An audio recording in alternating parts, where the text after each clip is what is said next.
विसर्ग संधि के संबंध में चर्चा करते हैं। देखो, मैंने आपको बताया था कि संधि को समझने के लिए ब्रेन की आवश्यकता होती है और संधि को बहुत सिंपल तरीके से समझना चाहिए। देखो, हिंदी आपके कंपटीशन के एग्ज़ाम में एक ऐसा विषय होता है जो बहुत कंपलसरी होता है और बिना इस विषय के जो है ना, आप किसी एग्ज़ाम को निकालने में मतलब किसी एग्ज़ाम को निकालने में काफ़ी प्रॉब्लम क्रिएट होती है। और हिंदी एक ऐसा, हिंदी और जीएस दो पार्ट ऐसे होते हैं किसी भी एग्ज़ाम के लिए जो टाइम किल नहीं कराते हैं। मतलब बिना टाइम किल किए जो है ना आपको आगे बढ़ा देते हैं। आपको आता है तो आता, नहीं आता तो नहीं आता, उसमें आप कुछ कर नहीं सकते। मैथ की तरह नहीं है कि अगर हम सॉल्व कर लेते इसे या 2-3 बार सॉल्व करते तो शायद इसका आंसर आ जाता है, ऐसा रीजनिंग की तरह भी नहीं है, ऐसा इसमें नहीं होता है। जीएस बहुत सिंपल सा टर्म्स है, आता है क्वेश्चन तो आता है, नहीं आता तो आगे बढ़ जाओगे। टाइम का कोई मतलब ही नहीं होता यहाँ किल करने का, क्योंकि ऐसा तो है नहीं आप बार बार सोचते रहोगे तो फिर आपको आ जाएगा, ऐसा कोई मैटर नहीं करता है। ऐसे हिंदी होता है। तो हिंदी को आप उस तरीके से समझो कि हिंदी आपके कंपटीशन को क्रॉस कराने के लिए जो ना बहुत कंपलसरी फैक्ट है। अगर आप इस नज़रिए से नहीं सोचते हो तो एक अच्छा कंपटीशन आप नहीं निकाल सकते हो। अच्छा कंपटीशन निकालने के लिए आपको जो है ना बहुत अच्छा। दूसरी बात क्या है कि हिंदी ग्रामर का दायरा बहुत बड़ा नहीं है, दायरा बहुत छोटा है। चीज़ों को समझने की कोशिश करोगे तो बहुत छोटे दायरे में। देखो ना, अगर आपको मान लो 25-25 क्वेश्चन करके अगर आपको कोई एग्जाम देना कि 25 क्वेश्चन जीएस के आएंगे, 25 क्वेश्चन मैथ के, 25 रीजनिंग के, 25 हिंदी के आएंगे, इस प्रकार से अगर आपका टारगेट बटा होता है तो इस टारगेट में आप देखो ना, हिंदी का जो आउटलाइन है या हिंदी का जो फील्ड है वो बहुत छोटा है। मतलब आपको 25 क्वेश्चन के लिए जीएस पढ़ना, तो देखो जीएस में सारे सब्जेक्ट आ जाते हैं। कितना बड़ा आपको दायरा तय करना है, कितना बड़ा आप कितना तैयारी करना है, हर सब्जेक्ट पे आपको पकड़ बनाना है और हर सब्जेक्ट से कहीं से भी आ सकता है। उसमें भी करंट और डाला हुआ है, जीएस में ही वो आता है कि करंट से भी क्वेश्चन आ सकते हैं, तो उसको भी देखना है। मैथ रीजनिंग के लिए देखते तो मैथ में आपको जो है ना लगभग 42 चैप्टर पढ़ना पड़ते हैं, कितने ही सैकड़ों हजारों सवाल लगाना पड़ते हैं, तब फिर आपके कमांड में आता है। रीजनिंग को भी आप ऐसे ही देखते हैं। हिंदी का दायरा बहुत छोटा होता है। इस छोटे से दायरे में आप 25 क्वेश्चन हैंडल कर सकते हैं, आप 22 क्वेश्चन हैंडल कर सकते हैं, तो कम मेहनत के साथ आप ज़्यादा चीज़ें गेट कर सकते हैं। इस चीज़ पे विचार क्यों नहीं करते हो? आप उसे ऐसे छोड़ देते हो कि अरे हिंदी तो हमें आती है। हिंदी तुमको नहीं आती है, तुम हिंदी पूरे दिन भर बोलते हो लेकिन एक भी सेंटेंस तुम प्रॉपर नहीं बोलते हो, फिर तुमको कैसे हिंदी आती है? ये भ्रम जो आपका है ना, आपके एग्जाम को खा जाता है, आपके भविष्य को खा जाता है। इस भ्रम को ना पालें और जो है ना आप उस पर जो है ना प्रॉपर ध्यान दें। जब तक आप उस पर प्रॉपर ध्यान नहीं देंगे, जब तक आप हिंदी को नहीं समझ पाएंगे। और आपने सोच लिया 25 क्वेश्चन में मैंने हिंदी में 18 क्वेश्चन सही किए, तो कौन सा तीर मार लिया तुमने? 18 सही किए ना, आपने जीवन बिता दिया। आप 20 साल से हिंदी बोल रहे हैं और जिस 20 साल से हिंदी बोल रहे थे, एक तरह से 20 साल से आप हिंदी पढ़ रहे हैं। बचपन से आपने हिंदी बोलना शुरू किया है और आपने 18 क्वेश्चन या 17 क्वेश्चन कर दिए, तो कौन सा तीर मार लिया है? जिस चीज़ को आप बचपन से देख रहे हैं, जो बचपन से सुन रहे हैं, बचपन से बोल रहे हैं, उसमें आपको 25 में से कम 22 क्वेश्चन तो मारना चाहिए थे, जो आप नहीं मार पाए। तो 18 में से 22 अगर देखते हैं तो मतलब एक 4-5 क्वेश्चन का जो है ना जो गैप रहता है, इस 4-5 क्वेश्चन का गैप आपको जो है ना उस पार करा देता है। आप इस प्रकार से क्यों नहीं सोचते हैं? यहाँ पर मैं देखता हूँ विसर्ग संधि। देखो विसर्ग क्या होता है? विसर्ग, इसको हम आहा पढ़ते हैं, इसको हम जो है ना विसर्ग बोलते हैं।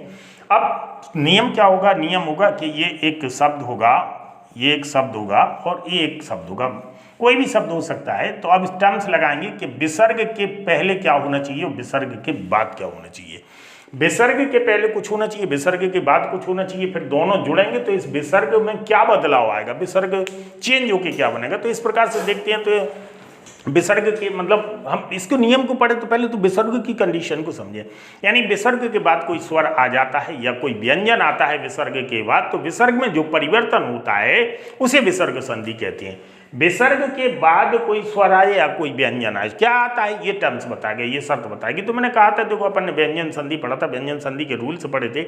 अगर व्यंजन संधि के रूल्स हमें ठीक से अगर दिमाग में रखे हुए हैं तो लगभग विसर्ग के ही वही है, बस केवल बदलाव चेंजमेंट अलग होता है, बाकी तो उसमें रूल्स में कोई खास परिवर्तन नहीं दिखाई देता है।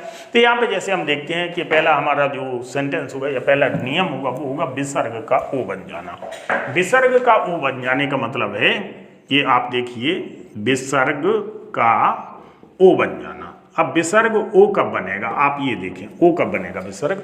तो इसके लिए टर्म्स होता है, यदि विसर्ग के पहले छोटा हो, विसर्ग के बाद छोटा हो, या किसी वर्ग का तीसरा चौथा पांचवा व्यंजन हो, या रा लवा हा हो तो विसर्ग ओ बन जाता। बहुत सिंपल है। देखो मैंने एक व्यवस्था है ना, विसर्ग के पहले छोटा होना चाहिए, विसर्ग के पहले छोटा होना चाहिए, विसर्ग के बाद छोटा आ भी हो सकता है, किसी वर्ग का तीसरा चौथा पांचवा वर्ण भी हो सकता है, या रा ला वा हा इनमें से कोई हो सकता है।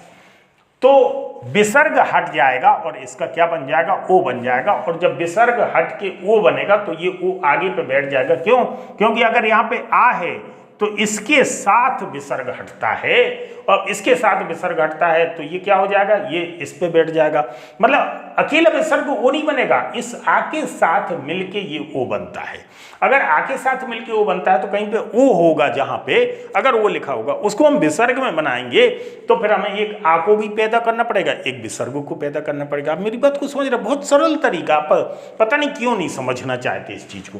जैसे इस ओ को मैंने हटाया, मैंने क्या किया कि विसर्ग के पहले आ है और विसर्ग के बाद आ है, या विसर्ग के बाद तीसरा चौथा है, या कोई भी है, तो ये शर्त बता रहा है, तो ये विसर्ग वो बन जाएगा। विसर्ग का मतलब मेरा यहां से ये नहीं था कि सीधा विसर्ग वो बन जाएगा, अकेला विसर्ग नहीं, ये इस आ के साथ वो बनता है। अगर ये आ के साथ वो बनता है तो इस विसर्ग को अगर मैं हटाना चाहता हूं तो यहाँ पे क्या आ जाएगा, यहाँ पे विसर्ग आ जाएगा, यहाँ पे आ जाएगा, ये आ बैठ जाएगा किस पे, ये उस पे बैठ जाएगा जो शब्द आया था, या जिस शब्द को ईजाद करना था तो वो उस पे बैठ जाएगा। कहने का मतलब है कि यहाँ पे इन चीज़ों को, जो छोटी छोटी गलतियाँ हमारी, इन छोटी छोटी गलतियों को अगर हम समझ लेते हैं तो मुझे नहीं लगता है कि बहुत ज़्यादा इसमें प्रॉब्लम होती है। बहुत सिंपल होता है ये। इस सरल चीज़ को हम क्यों नहीं समझ पाते हैं, ये तो आप जानो। आप इसका मतलब ध्यान से नहीं देखते, आप अंडरस्टैंडिंग नहीं बनाते हैं लेक्चर के साथ, आप कोशिश नहीं करते हैं। जैसे मैंने एक एग्जाम्पल लिया है, मान लो अधगति, ये मैंने लिखा है अधा, ये अध धन गति। अब देखो अध धन गति को लिखा है तो मैंने क्या किया, यहाँ पे क्या है, यहाँ पे देखो आ है। क्यों? क्योंकि ये धा है और ये आ है। धा से मैंने क्या उतार लिया, आ। तो शर्तों के विसर्ग के पहले आ है, विसर्ग के बाद क्या होना चाहिए, तो का खा गा। देखो ये तीसरा है, विसर्ग के बाद किसी वर्ग का तीसरा व्यंजन हो तो ये आ और विसर्ग मिलके क्या हो जाएगा, ये आ और विसर्ग मिलके ओ बन जाएगा, ये बन जाएगा ओ बन गया। तो इधर पे क्या बचा था हमारे पास, ये धा ऐसा बचा था, और ये वो है, और ये क्या है, ये गति है, ये गति है। अब देखो ये वो बैठ जाएगा इस पे धा पे, तो ये क्या हो जाएगा, अधो, ये हो जाएगा अधो, और ये हो जाएगा गति, अधोगति आ गया है।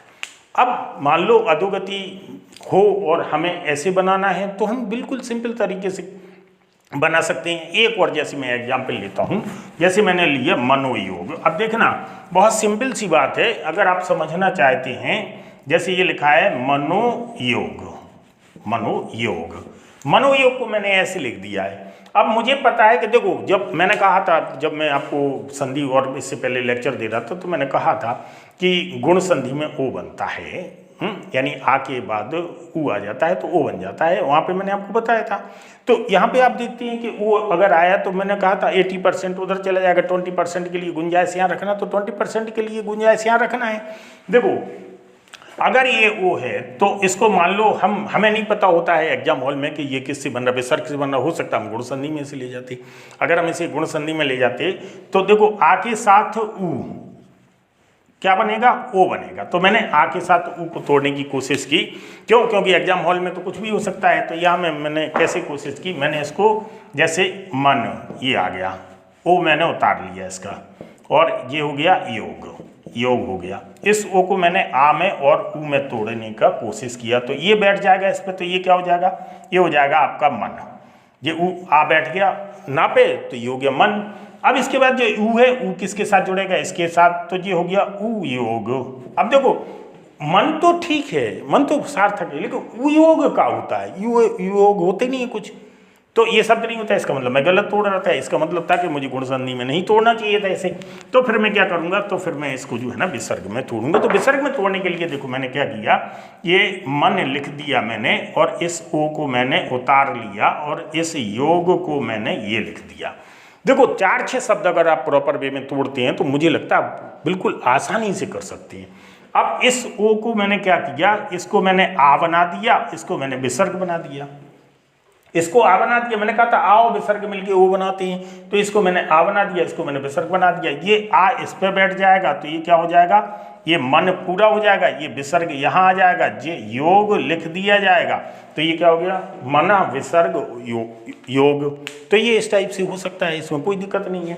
अब जैसा कि मैंने आपको बताया है, 2 एग्जाम्पल मैंने आपको दिए हैं, तीसरा मान लो मैं एग्जाम्पल देता हूँ कि जैसे लिखा है अधोगति, अधोगति, अभी मान लो मैं एक मनोरथ बोलता हूँ, मनोविनोद बोलता हूँ, यशोदा बोलता हूँ, यशोदा को मैंने तोड़ा है, मान लो यशोदा, देखना वही मैंने किया है कि यश विसर्ग दा।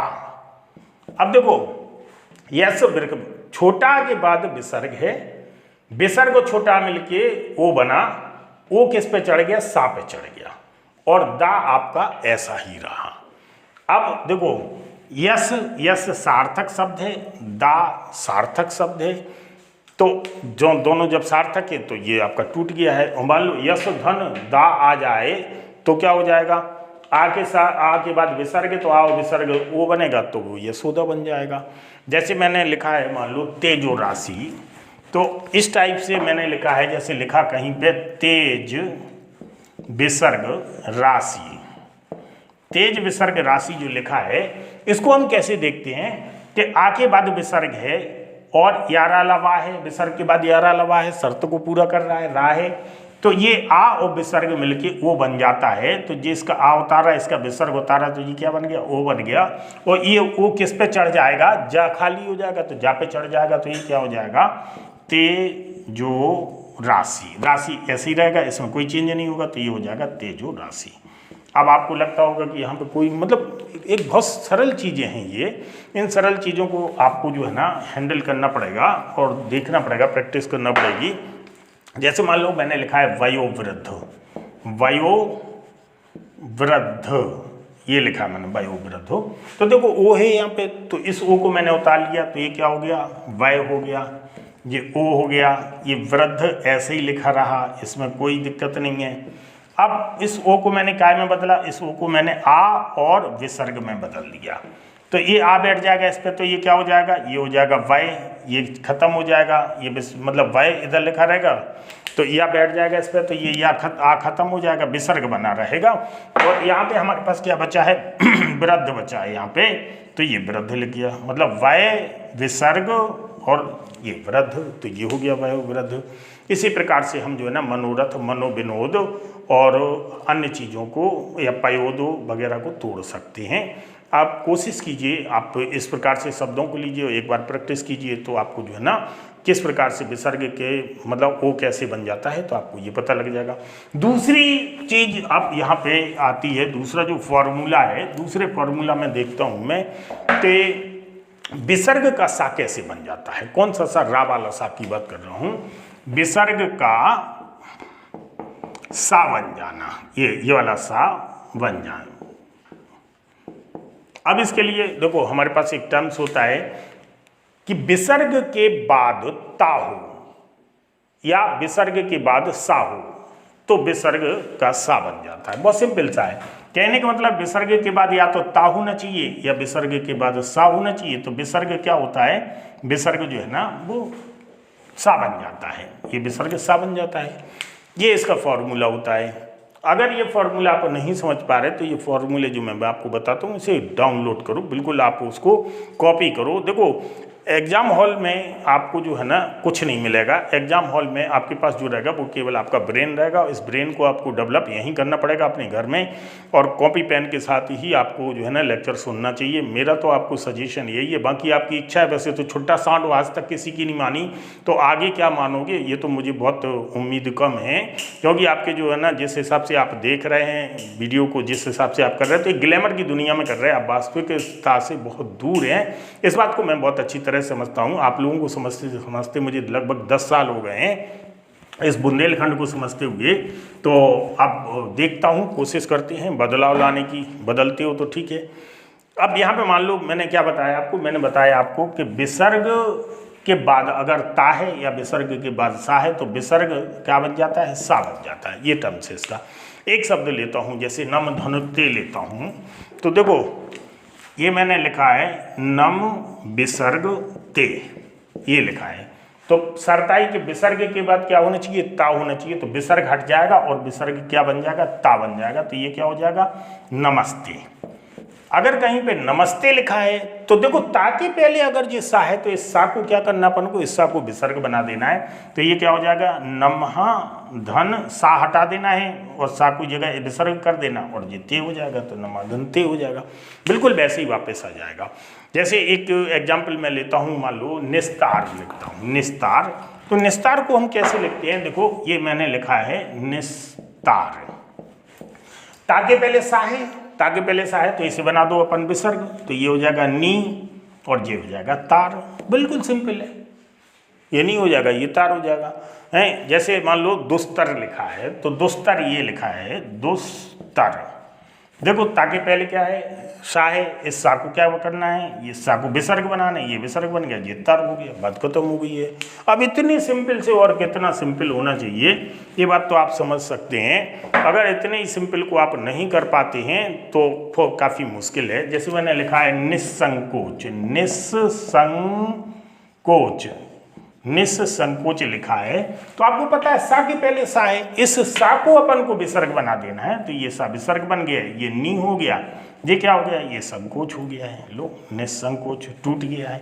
और अगर ऐसा लिखा है तो अपन को पता है कि विसर्ग के बाद सा है तो ये क्या बनेगा, सा बनेगा। आधा ही बनता है हमेशा, तो आधा बनेगा। जैसे मान लो कहीं पे लिखा है दुस्साहस, तो दुस्साहस को हम कैसे करेंगे, तो देखो दुस्साहस को लिखने के लिए हम क्या करते हैं, ये लिखा है दुस्साहस। सा के पहले क्या है, सा है, इस सा को अपन को क्या बनाना है, विसर्ग बनाना है। ये क्या है, ये, और ये क्या रहेगा, साहस, ये साहस रहेगा। तो ये क्या बन गया, दुस्साहस और दुस्साहस, ये टूट गया है। तो मुझे लगता है कि इस प्रकार से जो है ना विसर्ग का ओ बन जाना, विसर्ग का सा बन जाना, ये दो नियम आपकी समझ में आ गए होंगे। अगले चरण में हम तीसरे चरण में बताते हैं कि विसर्ग का रा कैसे बनता है। विसर्ग का रा बनने के लिए टर्म्स क्या होता है, तो यहाँ पर हम देखते हैं कि विसर्ग का रा बन जाना। देखो ये है विसर्ग का रा बन जाना, सब कुछ आधा बनेगा, भले ही उस पर मात्रा बैठ जाए बाद में और मात्रा जो है ना फिर उसको पूरा कर दे, लेकिन बनता आधा ही है। विसर्ग का रा कैसे बनता है, तो देखो विसर्ग के पहले छोटा बड़ा से भिन्न कोई स्वर हो, विसर्ग के बाद कोई स्वर हो, बिल्कुल बहुत सिंपल है। पहला वाला आपको याद है, मतलब नियम क्या है, नियम आपका ये है नियम कि विसर्ग के पहले छोटा आ और बड़ा आ ये नहीं होना चाहिए। इसके अलावा कोई भी स्वर हो विसर्ग के पहले, और विसर्ग के बाद कोई स्वर हो या किसी वर्ग का तीसरा चौथा पांचवा वर्ण हो या रा ला वा हा हो, तो विसर्ग क्या बन जाता है, विसर्ग रा बन जाता है। तो विसर्ग जो है ना रा बन जाता है। तो बिल्कुल पहले नियम की तरह है, पहले नियम की तरह है। बस केवल वहाँ पे क्या था कि वहाँ पे जो है ना विसर्ग के बाद देखो कोई स्वर था, मतलब वहाँ पे जो है ना विसर्ग के पहले छोटा आ था, छोटा आ था, और यहाँ विसर्ग के बाद छोटा बड़ा नहीं होना चाहिए। तो ये क्या बन जाएगा, रा बन जाएगा। अब यहाँ पे हम देखते हैं कि किस प्रकार से जो है ना हम एग्जाम्पल को लेते हैं। मान लो मैंने लिया है दुरासा, बहुत सिंपल एग्जाम्पल है, दुरासा, दुरासा। अब देखो दुरासा जैसे ही आएगा तो आपको एकदम दीर्घ स्वर संधि की बात आ जाएगी कि दीर्घ स्वर संधि है। तो ठीक है, आप दीर्घ स्वर संधि से तोड़ लीजिए। तो ये क्या हो जाएगा, दुर प्लस आशा।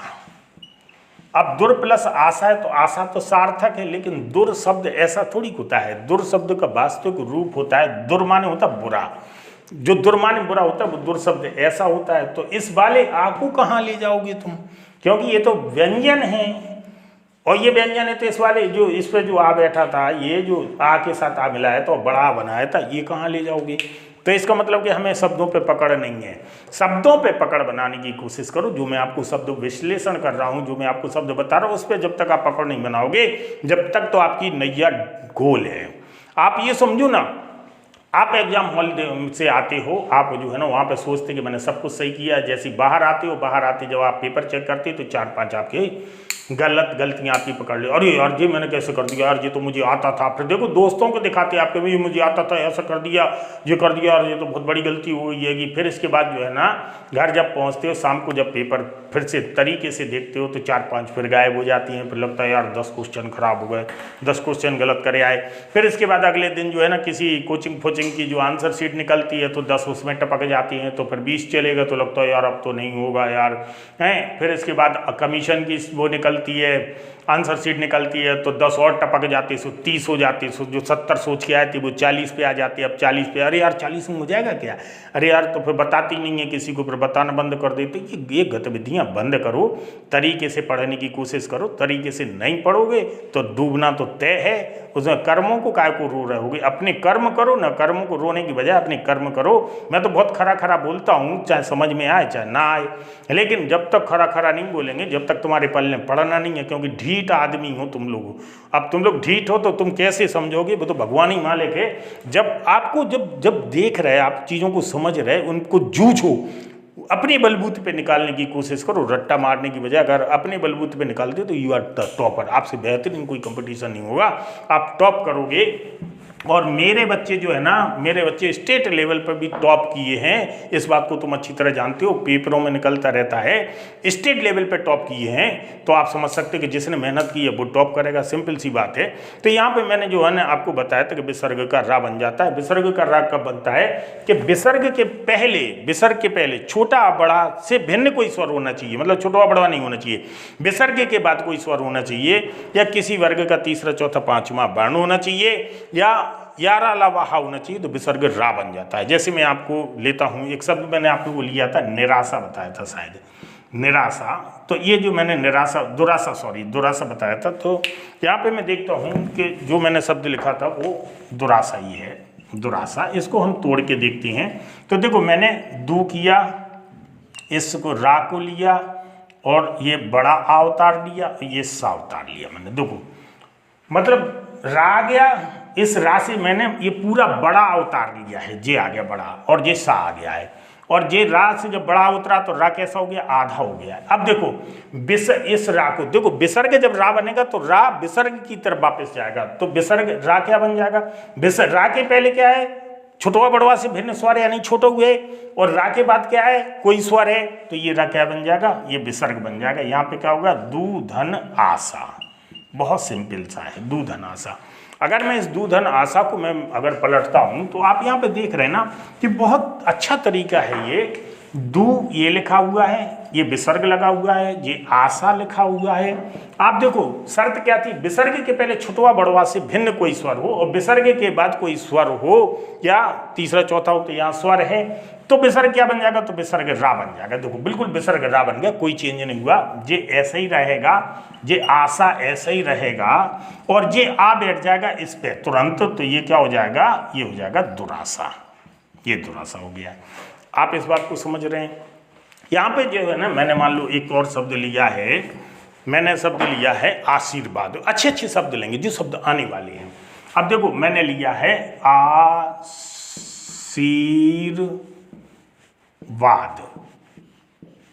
आशीर्वाद, यही लिखा ना। अब आशीर्वाद को देखो, हम आशीर्वाद को कैसे देखते हैं, तो इसको मैंने ऐसे तोड़ लिया, आशीर्वाद। तो यही तो मैंने लिखा है, मैंने कहाँ चेंज किया है, मैंने इस रा को इधर बैठा लाया है। देखो रा के पहले छोटवा बड़वा से भिन्न स्वर है, और रा के बाद यारा लवा है, वाह है, तो रा क्या बन जाएगा, विसर्ग हो जाएगा, और जे हो जाएगा आशी, और जे हो जाएगा वाद। कहीं कोई बदलाव नहीं, केवल विसर्ग बना दिया है। और अगर देखो विसर्ग के पहले छोटवा बड़वा से भिन्न स्वर है यानी बड़ी है, विसर्ग के बाद वाह है, तो विसर्ग क्या बन जाएगा, रा बन जाएगा। ये मैंने रा बना दिया, विसर्ग का रा बना दिया।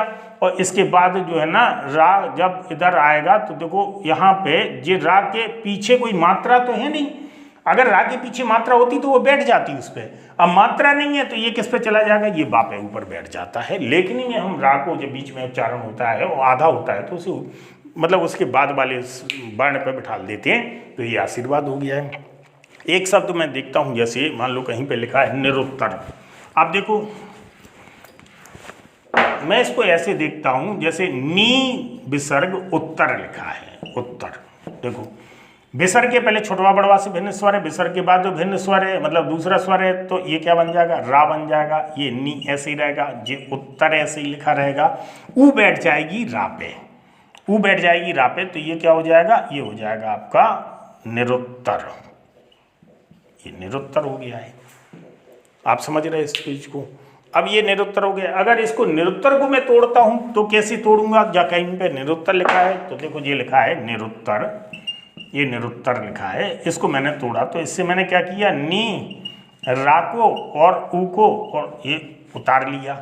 अब देखो विसर्ग के पहले छोटा बड़ा से भिन्न स्वर है, विसर्ग के बाद भिन्न स्वर है, तो रा क्या बनेगा, विसर्ग बन जाएगा। ये नी हो जाएगा, ये उत्तर हो जाएगा। इसमें क्या दिक्कत थी, कोई दिक्कत नहीं है, आसानी से किया जा सकता है। तो इस प्रकार से जो है ना निरुत्तर, निराशा, दुरुपयोग, निरर्थक, निर्मल, बहिर्मुखी, कुछ भी हो, जैसे बहिर्मुखी है। देखो शब्दों को हैंडल करने की कोशिश करो। हम लोग क्या करते हैं, किताब को देखते हैं, किताब से हम तोड़ते हैं, किताब को देख के तोड़ते हैं। किताब से तो आप शब्द उतार लो, शब्द उतार के अपनी कॉपी पे तोड़ो और किताब को एक तरफ कर दो। केवल एग्जाम्पल उतार लो, उसके एक दो एग्जाम्पल देखो, इसके बाद उसे उतार लो, उसके शब्द उतार लो, इसके बाद उन्हें तोड़ने की कोशिश करो। तो अगर आप उन्हें तोड़ने की कोशिश करते हैं तो फिर आप जो है ना हैंडल कर लेंगे। जैसे कहीं पे लिखा है बहिर्मुखी, बहिर्मुखी, ये लिखा बहिर्मुखी। इस बहिर्मुखी को हम कैसे लिख सकते हैं, तो देखो ये बहिर्मुखी को हम लिख सकते हैं बहिर्मुखी। तो यहाँ पे हम देखते हैं कि रा के पहले छोटा बड़वा से भिन्न स्वर है, यानी छोटी है। रा के बाद माँ है, तो ये रा क्या बन जाएगा, ये रा विसर्ग बन जाएगा। तो ये क्या हो जाएगा, वही धन मुखी, ये टूट गया है, वही धन मुखी कैसे हो जाएगा। अगर इस प्रकार से है तो ये विसर्ग क्या बन जाएगा, रा बन जाएगा और रा ऊपर बैठ जाएगा, बहिर्मुखी हो जाएगा। इसी प्रकार से हम तोड़ने की कोशिश करते हैं। अगले चरण में हम देखते हैं कि विसर्ग का सा कैसे बन जाता है। विसर्ग का सा बन जाने का मतलब, अब मैं इस वाले सा की बात कर रहा हूँ, विसर्ग का सा बन जाना। विसर्ग का सा कैसे बनता है, तो इसके लिए होता है कि विसर्ग के पहले कोई स्वर हो और विसर्ग के बाद चा छा या शा हो तो विसर्ग का सा बन जाता है। फिर से आप समझिए, मेरा मतलब है विसर्ग के पहले कोई स्वर हो और विसर्ग के बाद चा हो या छा हो या शा हो, सा हो, तो विसर्ग क्या बन जाता है, विसर्ग जो है ना वो शा बन जाता है। कौन सा सा, ये वाला सा बन जाता है। इस चीज़ को आपको नोट करना था, आप इसे ध्यान से देखिए इस सूत्र को, तो फिर हम जो है ना उसी हिसाब से जो है ना फिर उसको विसर्ग को केवल सीधा सा बनाना बनेगा, सब आधा। अब यहाँ पे देखते हैं, जैसे मान लो कहीं पे लिखा है हरिश्चंद्र। अब हरिश्चंद्र लिखा है, ये लिखा है हरिश्चंद्र, चंद्र। देखो चा के पहले शा है, इस सा को हमें क्या बनाना है, इस सा को विसर्ग बनाना है। विसर्ग के पहले देखो स्वर है और चा, सा के बाद जो है ना, सा के पहले स्वर है और सा के बाद जो है ना चा है, तो इसको हमें क्या बनाना था, विसर्ग, सा को केवल विसर्ग बना देना था और ये चंद्र हो गया, ये चंद्र हो गया। तो देखो सा प्रवेश कर गया था बीच में, तो ये हरिश्चंद्र, हरि धन चंद्र। शर्त क्या थी अपनी, शर्त अपन ने देखी है, शर्त थी कि विसर्ग के पहले कोई स्वर हो, कोई भी स्वर हो, तो देखो विसर्ग के पहले ई है, विसर्ग के बाद चा हो, छा हो या शा हो, तो देखो विसर्ग के बाद चा है, तो विसर्ग क्या बन जाएगा, शा बन जाएगा, तो सा बन गया है। अगले चरण में जैसे हम लेते हैं दुःशासन। देखो एक मैंने एग्जाम्पल लिया, दु विसर्ग शासन, ये दु विसर्ग शासन लिया, तो देखो वो ये विसर्ग के पहले स्वर है, विसर्ग के बाद सा है, तो ये क्या हो जाएगा, दुःशासन। ये आधा सा और बाकी ये शासन हमने उतार लिया, तो ये हो जाएगा दुःशासन। अगर ऐसा लिखा है तो हम इसमें कर देंगे। जैसे एक है दुष्चक्र, अब दुष्चक्र को हम देखो कैसे देखते हैं, मान लो ये लिखा है दुष्चक्र, दुष्चक्र, ये तो बात वही आ गई कि सा के पहले भिन्न, सा के पहले स्वर है और सा के बाद चा है, तो ये सा क्या बनेगा, विसर्ग बन जाएगा, दु विसर्ग चक्र। इस प्रकार से जो है ना आप आसानी से आप जो है ना, जैसे निश्चल है, निश्चय है, दुश्चरित्र है, दुशासन है, तो इस प्रकार के जो शब्द आते हैं उन्हें हम हैंडल कर सकते हैं। इन शब्दों को आप तोड़ने की कोशिश कीजिए, तो आप देखते हैं कितना तोड़ पाते हैं, कितना समझ पाते हैं। अगला है विसर्ग का सा बन जाना, मतलब विसर्ग का पा वाला सा बन जाना। अब विसर्ग का पा वाला सा बन जाना यानी विसर्ग का ये वाला सा बन जाना। ये वाला सा कैसे बनेगा, तो इसके लिए जो है ना टर्म्स है, यानी विसर्ग के पहले छोटी छोटा ऊ हो और विसर्ग के बाद, आप देखो देखो समझने के लिए तो बहुत कुछ चीज़ें हैं, लेकिन समस्या ये है कि आपको जो है ना ऐसे लगता है कि वो ऑफलाइन और ऑनलाइन में थोड़ा सा अंतर होता है। ये आपका सोचने का नज़रिया, ऐसा कुछ नहीं होता है।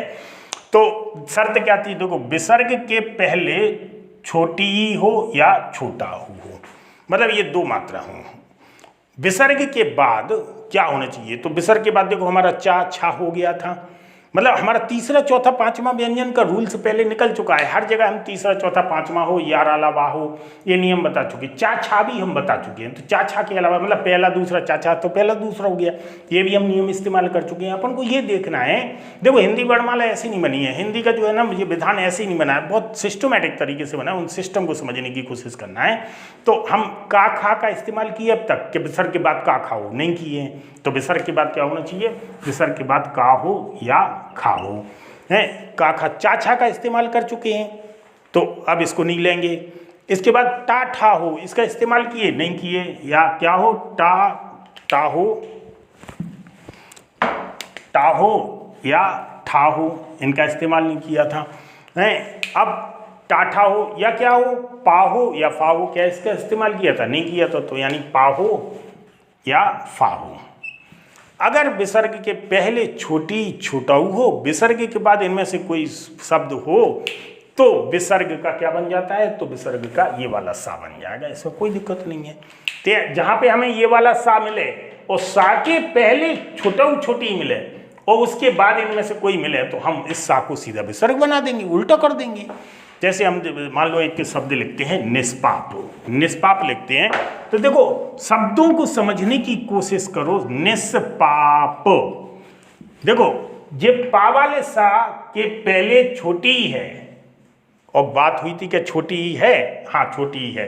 सा के बाद पा पतंग का है, बात हुई थी पा फा हो, तो पा है ना, तो ये सा क्या बन जाएगा, ये सा विसर्ग बन जाएगा। नी धन पाप, कहाँ दिमाग लगाना था, टर्म्स को केवल याद रखना है। टर्म्स याद रखने के लिए क्या है, वो ये एक सिंपल सा तरीका है।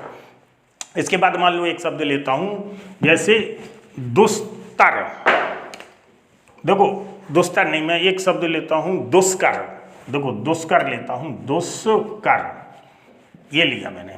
तो देखो सा के पहले छुटाऊ है, सा के बाद का है, तो ये सा क्या बन जाएगा, विसर्ग बन जाएगा। दू धन कर, लो ये हो गया, शर्त पूरी हो गई। जैसे मैंने कहा निष्ठुर, देखो निष्ठुर ये है ना निष्ठुर, सा के पहले छोटी है या छुटाऊ है तो छोटी है, सा के बाद ठा है तो ये क्या हो जाएगा, ये विसर्ग बन जाएगा, ये नी हो जाएगा, और ये जो है ना ये ठुर हो जाएगा, निष्ठुर हो गया। तो यहाँ कहाँ दिक्कत थी है। जैसे दुष्प्रकृति, दुष्प्रकृति, दुष्प्रकृति को हम देखते हैं, तो दुष्प्रकृति में देखो क्या होता है, ये लिखा है दू विसर्ग प्रकृति, ये लिखा है, इस तरीके से करते हैं अपन। विसर्ग के पहले छोटा हुआ है, विसर्ग के बाद पा है, तो ये क्या बन जाएगा, ये सा बन जाएगा, तो ये क्या हो जाएगा, दुष्प्रकृति, बिल्कुल वैसे ही बन गया दुष्प्रकृति, कहाँ कोई दिक्कत थी। अब इसके बाद है विसर्ग का लोप हो जाना। विसर्ग लोप कब हो जाता है, तो देखो विसर्ग का लोप हो जाना, एक दो शब्द मिलते हैं, इसमें ज़्यादा शब्द नहीं मिलते हैं, यानी विसर्ग लोप हो जाएगा, कोई चेंज नहीं होगा, कोई परिवर्तन नहीं होगा। तो यदि विसर्ग के पहले छोटवा बड़वा हो और विसर्ग के बाद भिन्न कोई स्वर हो, तो विसर्ग का लोप हो जाता है। कहने का मतलब है कि विसर्ग के पहले या तो छोटवा होना चाहिए या बड़वा होना चाहिए, इसके बाद कोई स्वर होना चाहिए भिन्न, तो विसर्ग क्या हो जाएगा, लोप हो जाएगा, बाकी अपने जुड़ जाएंगे। तो इसमें शब्द भी ज़्यादा नहीं मिलते हैं, इसमें तो एक दो शब्द हैं, वो याद कर लो तो ये आ जाएगा। जैसे मान लो मैंने लिखा है अतः धन एव, देखो विसर्ग के पहले छोटा है, विसर्ग के बाद भिन्न स्वर है, तो ये क्या करेंगे, ये विसर्ग हट जाएगा और कोई चेंज नहीं होगा, ये हो जाएगा अतएव, अतएव, बस कोई नो चेंज होगा। ये वाला मैटर क्लोज हो गया। अब इसके बाद जो है ना अगला चरण जो आता है कि विसर्ग के बाद यदि का हो, मतलब विसर्ग के पहले आ हो, विसर्ग के बाद यदि का हो, तो विसर्ग का सा बन जाता है। तो देखो ये भी एक ब्रांच टाइप की है, एक कि विसर्ग के पहले आ हो और विसर्ग के बाद का हो, तो विसर्ग का ये वाला सा बन जाता है। जैसे हमने ता में बनाया था नमस्ते वाले में, याद करो, तो यहाँ पे ये बन जाता। तो इसके जो है ना, जैसे मान लो कभी आता है नमो धनकार, क्या हो गया, नमस्कार, नमस्कार, ये हो गया आपका नमस्कार। यानी सा के पहले छोटा होना चाहिए, सा के बाद का होना चाहिए, तो इस सा का हमें क्या बना देना, विसर्ग बना देना, वापस कर देना है। जैसे एक एग्जाम्पल और आता है पुरस्कार। पुरस्कार को हम देखते हैं, तो देखो पुर विसर्ग कार है, तो ये विसर्ग क्या बनेगा, ये विसर्ग जो है ना सा बन जाएगा। क्यों, क्योंकि विसर्ग के पहले छोटा है और बाद में का है, तो ये हो जाएगा आपका पुरस्कार। ये पुरस्कार बन गया। यहाँ पे आप देख सकते हैं ऐसे ही जो है ना भास्कर को भी हम तोड़ सकते हैं, नमस्कार, पुरस्कार, भास्कर, इस टाइप के शब्दों को हम आसानी से तोड़ सकते हैं। तो अगला है विसर्ग का लोप हो जाना और विसर्ग के पूर्व स्वर्ग का दीर्घीकरण हो जाना। देखो ये बहुत इंपॉर्टेंट है, ये थोड़ा सा अपन जो है ना इसमें अब तक जीवन जीते रहे। कहने का मतलब है विसर्ग का लोप हो जाना और विसर्ग के पहले का जो स्वर है वो दीर्घ हो जाता है। कैसा हो जाता है, दीर्घ हो जाता है, बाकी कोई चेंज नहीं होता है। तो यहाँ पर क्या है कि विसर्ग के पूर्व स्वर का दीर्घ कैसे हो जाता है, यदि विसर्ग के बाद रा हो तो उसका पूर्व स्वर दीर्घ हो जाता है। कहने का मतलब है जब तक बहुत सिंपल सी चीजें हैं, विसर्ग के बाद रा है, विसर्ग के बाद रा है और विसर्ग के पहले लघु स्वर होना चाहिए। लघु स्वर में एक ही आता है, बस नी आता, छोटा हुआ आता है, छोटा बहुत कम आता है। तो ये लघु स्वर क्या हो जाता है, ये छोटी दीर्घ हो जाती है और बाकी कोई चेंज नहीं होता। जैसे मान लो लिखा है नी विसर्ग रोग। अब देखो नी विसर्ग रोग लिखा है, तो यहाँ पे हम देखते हैं कि नी विसर्ग रोग लिखा है, तो इसमें क्या करते हैं कि विसर्ग के पहले छोटी है और विसर्ग के बाद रा है, तो ये छोटी बड़ी बन जाएगी, तो ये हो जाएगा नी रोग, नी रोग। ध्यान रखना अगर जी आ गया तो तोते तुम्हारे उड़ना कन्फर्म है। अगर नी रोग आ गया तो फिर आपको तोड़ना बहुत मुश्किल होगा। उसने कहा कि नी रोग में कौन सी संधि है, अब तुम या तो ओ की संधि देखोगे या बड़ी की देखोगे, अब विसर्ग संधि पे दिमाग नहीं लगाओगे, जबकि ये क्या है, ये दीर्घीकरण और ह्रस्वीकरण वाला मैटर है। तो आप देख रहे हैं कि रा के पहले बड़ी है, रा के पहले बड़ी है, तो इसको केवल छोटी ही करना है। इसको अपन ने कर दिया छोटी और ये विसर्ग लगा दिया, दीर्घीकरण हो गया था तो उसका लघुकरण किया, विसर्ग लगा दिया, बाकी रोग लिख दिया, इसमें कोई दिक्कत ही नहीं थी। जैसे एक एग्जाम्पल और लेते हैं हम, जैसे नीरस। देखो नीरस को हम ऐसे ही लिखते हैं, नीरस। अब जैसे उसने कहा कि ये कौन सी संधि है, तो अब इसमें भी वही चीज आएगी। आप यहाँ पे देखोगे रा के पहले दीर्घीकरण है तो इसका लघुकरण करना है, तो इसका हमने लघुकरण कर दिया और रस को रस ही लिख दिया, बस सिंपल हो गया। जैसे है नीरज, अब नीरज है तो ये है नीरज। अब देखो रा के पहले दीर्घीकरण है तो इसका कर दो लघुकरण और इसके बाद विसर्ग रख दो और रज रज ही रहेगा। तो इस प्रकार से जो है ना मैंने तोड़ सकते हैं। तो ये जो है आपकी विसर्ग संधि के नियम हुए हैं। आपने विसर्ग संधि को कितना समझा है ये तो आप ही जान सकते हैं, कितने मन से पढ़ा है ये तो आप जान सकते हैं। मुझे पता है कि आप मन से नहीं पढ़ रहे, जिस हिसाब से आपका जो है ना जो एक तरह से हमें जो रिटर्न मिल रहा है जिस हिसाब से आपका रिजल्ट मिल रहा है, उस हिसाब से मुझे लग रहा है कि आप बहुत ज़्यादा इंटरेस्ट नहीं ले रहे, आप छुट्टा सांड की तरह अपनी जीवन जी रहे हैं। अभी जी लो, अभी वक्त बताएगा तुम्हें, बहुत जल्दी तुम्हें वक्त बताने वाला है, बहुत जल्दी फिर तुम कर्मों को रोने वाले हो, क्योंकि अभी नहीं संभले ना तो बहुत मुश्किल है फिर संभलना। क्योंकि जितनी जनसंख्या तेज़ी से बेरोजगारी की ओर बढ़ती जा रही है उतना आपका कंपटीशन बढ़ता जा रहा है। अभी तुम ऐसा कर लो, अभी कोविड-19 में घर बैठे रहो, घर के बाहर को कोरोना है, घर के अंदर तुम रहो और दिमाग रखो जो है ना वो नेट पे, मोबाइलों पे, फिर आज आगे आपको पता लगेगा कि कैसे हमें रोना पड़ रहा है, वो तुम्हें भविष्य बताएगा। क्योंकि आज नहीं संभले तो फिर संभलना बहुत मुश्किल है, क्योंकि ये आप घर बैठ के जो है ना प्रॉपर पढ़ने का एक समय है। देखते हैं कल नए टाइटल पे चर्चा करेंगे। हमें खेद है, हमें आपको बुरा बोलना पड़ता है, लेकिन क्या करें, मजबूरी है। कभी कभी भावनाएं बलक जाती हैं, उबाल खा जाती हैं कि हम चाहते हैं कि अपने क्षेत्र का विकास हो, बुंदेलखंड का विकास हो, इस क्षेत्र में कुछ हो। बहुत सारे लोगों ने, बहुत सारे अधिकारियों ने भी यहाँ प्रयास किया है, लेकिन इतना ढीठ लड़का निकला बुंदेलखंड का कि उन अधिकारियों की भी नहीं सुनी। उन्होंने एक बाकायदा मैनेज भी किया था कि हम आपको फ्री पढ़ाएंगे, ये करेंगे, तब भी नहीं सुनी। तो आप समझ सकते कि कितना मुश्किल है। चलो खैर, मिलते हैं अगले टाइटल पे।